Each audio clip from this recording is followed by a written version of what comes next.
On 22nd May 2020, during the final days of Ramadan, a routine flight from Lahore to Karachi turned into one of Pakistan's most tragic aviation disasters.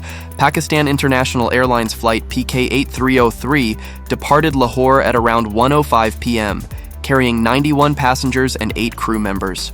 The aircraft was a 16-year-old Airbus A320, commanded by Captain Sajjad Gul, an experienced pilot with nearly 18,000 flight hours, along with First Officer Usman Azam.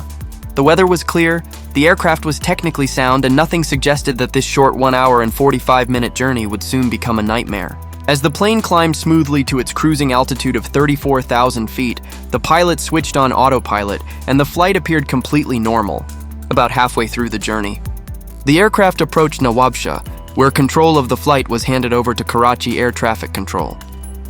Normally, planes follow specific routes from Nawabshah to Karachi to gradually descend toward the airport.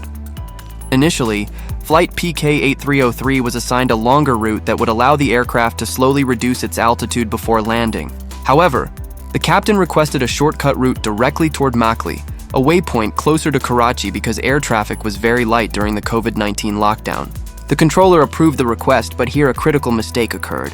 The captain did not update the new route in the aircraft's flight management computer, meaning the autopilot still believed the plane was on the longer path. As a result, while the computer expected a gradual descent, the aircraft was actually approaching Karachi much faster than planned.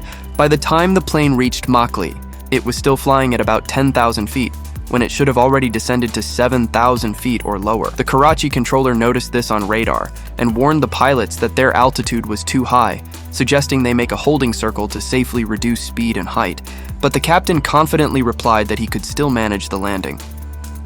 To correct the altitude quickly, the pilots pushed the nose down, causing the aircraft to descend rapidly at more than 2,400 feet per minute. This steep descent also caused the plane's speed to increase dangerously as it rushed toward Karachi.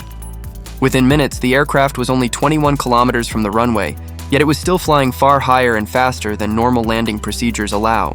Multiple warning alarms began sounding inside the cockpit, signaling unsafe flight conditions. In the confusion, another critical error occurred. The landing gear had not been deployed. Neither pilot realized this in time, as they were focused on controlling the fast descent and communicating with air traffic control. Despite repeated suggestions from the controller to abandon the landing and circle around, the captain refused again and continued toward the runway. Moments later, the aircraft touched the runway without its landing gear for about 16 seconds. The plane scraped along the runway with its engines hitting the ground.